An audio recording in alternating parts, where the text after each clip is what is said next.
আমি জানি যে আপনি আমার টাকা দিতে পারবেন না, এই জন্যই কইছি যে আমার লগে খাড়ে নন, টাকা দিয়ে লাগবো না, টাকা আস্তে আস্তে এমনিতে সুদ হয়ে যাবো। এমনিতেই শুধু হইব। চলেন। ভাবি, ভাবি, আরে ভাই আপনি আমি আমার টাকাটি দিনছে। কি ভাই, সময় নাই গময় নাই, খালি টাকা চান। আমি একটু বের হইতেছি, আমার বাপের বাড়ি যাবো। টাকা দেন, নাহলে আপনার খাড়ে আপনি নিয়ে নেন, আপনার সময় কাটাম আমি। সি ভাই, এসব কি কথা, উল্টা পাল্টা কথা কন। আপনি আমার সাথে সময় কাটাইবেন মানে? আমি কিন্তু আপনার ভাবি হই।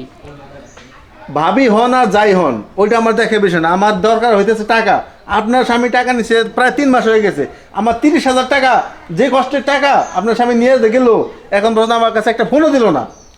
আসলে হয়েছে কি, ব্যবসা এমনিতে ধরা খাইছে।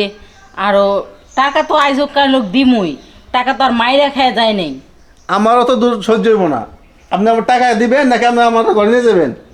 দেখেন ভাই, কি সব উল্টাপাল্টা কথা বলতেছেন। দেখেন মানুষ শুনলে খারাপ কইব, ঘরে নিয়ে যান মানে এগুলো কোনো কথা? আর আপনি তো মনে করেন যে ছোট বাচ্চা না, আপনি তো সবই বুঝেন। মানুষটা একটু সময় দিতে হয়, মানুষের বিপদে পাশে দাঁড়াইছেন, এখন মনে করেন মানুষের বিপদটা উদ্ধার হইলে তো আপনারে টাকা ফেরত দিবই। আমি বিপদ টিপদ বুঝি না, আমি তো টাকা দিছি আপনারে, আমার টাকার দাম নাই।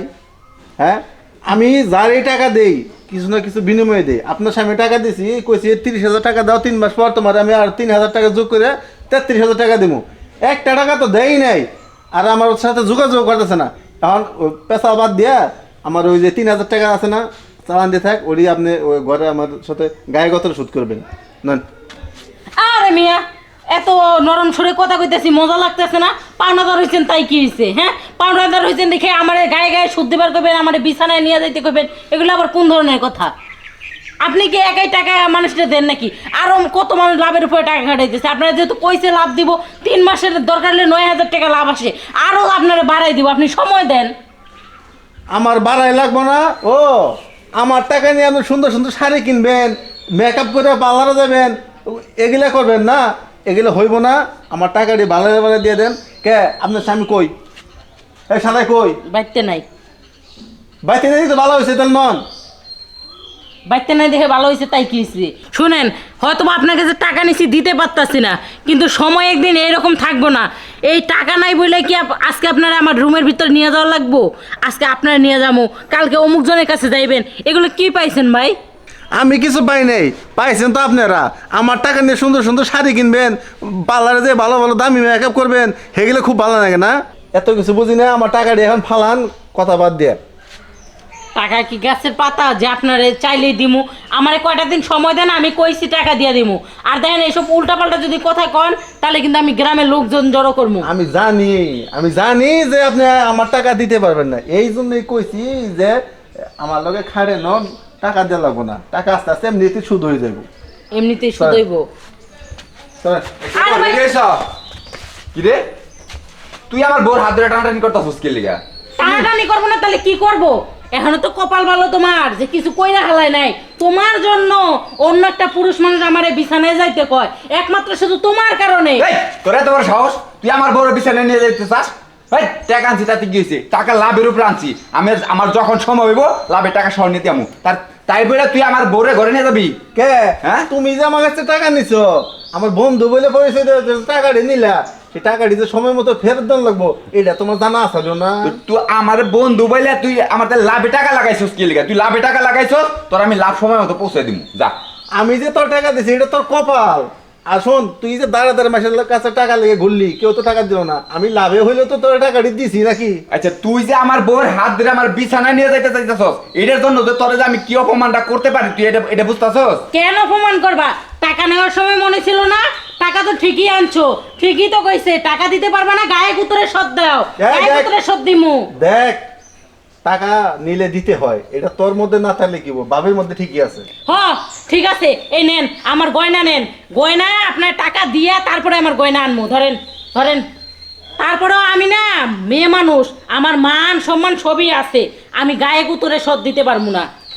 আমার জামাই যেদিন আপনার টাকা ফেরত দিতে পারবো, সেই দিনই মনে করেন যে আমি আমার গয়না আনবো। ধরেন, যান এখন যান। শোন, মানুষ টাকা হাওলাত কখন করে? যখন মানুষ বিপদে পড়ে তখনই করে। আজকে আমি একটা বিপদে পড়ছি, আমার ব্যবসায় লস হয়েছে, কালকে তো ব্যবসায় লাভ হইব, তখন কি টাকাটা দিব না? এই বিপদে পড়ছি বলে টাকা আনছি, আর তুই এই বিপদের সুযোগ নিয়ে তুই আমার বউরে নিয়ে বিছানে যেতে চাস? শোন, তোর বউরে নিয়ে বিছানা যাওয়ার কোনো ইচ্ছাই আমার নাই। শুধু এইটাই বোঝাইতে চাইছিলাম যে টাকা নিলে টাকা না দিতে পারস, একটা মিনিট তো ফোন করে কইতে পারতি যে দোস্ত তোর টাকা দিয়েছি, আমি সময় মতো দিতে পারি নাই। টাকা আমার কাছে ছিল না, এই কারণে লজ্জায় আমি তোর ফোন ধরি নাই। কিন্তু তাই বলে তুই আমার বউরে ঘরে নিয়ে যাবি, এটা কেমন ধরনের ব্যবহার? আরে শোন, এই জন্য ঘরে নিয়ে যাইতে চাইতেছি যে ভাবি যেন তোর কাছে ঠিক মতো বলতে পারে, নাহলে তুই তো শুনবি না। আচ্ছা ভাই, হয়েছে তো, আপনি পান 30,000 টাকা, আর লাভ সহ আপনার আইছে কত? 1,000 টাকা কম 40,000 টাকা। আপনারে আমি 60,000 টাকার গয়না দিছি, এখন আপনি যান, আমি টাকা দিয়ে পরে গয়না আনবো। যান যান। না ভাবি, আপনার কাছ থেকে আমি গয়না নিব না। শোনেন ভাবি, আমি যে ওর কাছে টাকা পাই, ঠিক আছে, টাকা না দিতে পারুক, সে যদি আমার সাথে একটা মিনিট ফোনে কথা বলতো যে দোস্ত আমি তো টাকাটা দিতে পারলাম না, আমি 2 দিন পরে দেবো, তাহলে তো আমার এখানে আসতে হয় না, আর আপনাকে এই কথাগুলো বলতে হয় না। আসলে যাই হোক দোস্ত, বিপদের সময় তুই আমার উপকার করছিস, আর আমার ব্যবসা এখন মোটামুটি একটু দাঁড় করাইতেছি, তো সামনের মাসে আমি তোর সম্পূর্ণ টাকাটা দিয়ে দিমু। আসলে আমারই ভুল হয়েছে যে তোর সাথে আমি যোগাযোগটা রাখি নাই। তো যাই হোক, এখন থেকে আমি তোর সাথে যোগাযোগ রাখবো, আর আমি তোর সামনে টাকাটা দিয়ে দিমু। ঠিক আছে দোস্ত। আর ভাবি, আপনি কিছু মনে করেন না, আসলে আপনার সাথে খারাপ কিছু করার কোনো উদ্দেশ্যই আমার নাই। আসলে আমি যা করছি ভুল হয়েছে। দোস্ত, আমি যাই রে। আচ্ছা ঠিক আছে, আসিস আবার, হ্যাঁ? আর শোনো, আসলে টাকা পয়সা সবার কাছে সবসময় থাকে না, হয়তো আমি একটা সমস্যার কারণে একটু রেন পেন জড়াই গেছিলাম। ঠিক আছে, কিন্তু শোনো, তোমার একটা জিনিস বলি, পাওনাদারের সাথে ঠিকমতো যোগাযোগ করলে, কথাবার্তা করলে ওরা এটা মানবে, বুঝবে। কিন্তু তুমি যদি টোটালি যে মোবাইল বন্ধ করে রাখো, যোগাযোগ না করো, দেখা না করো, তাহলে ওরা ক্ষিপ্ত হয়, আর ক্ষিপ্ত হওয়ার কারণেই তখন ওরা ভুলভাল ডিসিশন নেয়। ঠিক আছে, এরকম করবা না, ওনার সাথে প্রতিদিনই কথা বলবা, যোগাযোগ রাখবা। তোর কারণে 6 মাস পরে দাও, ভালো সম্পর্ক থাকলে 6 মাস কেন, 6 বছরেও কিছু হয় না। হ্যাঁ, তুমি ঠিকই বলছো, চলো ঘরে চলো।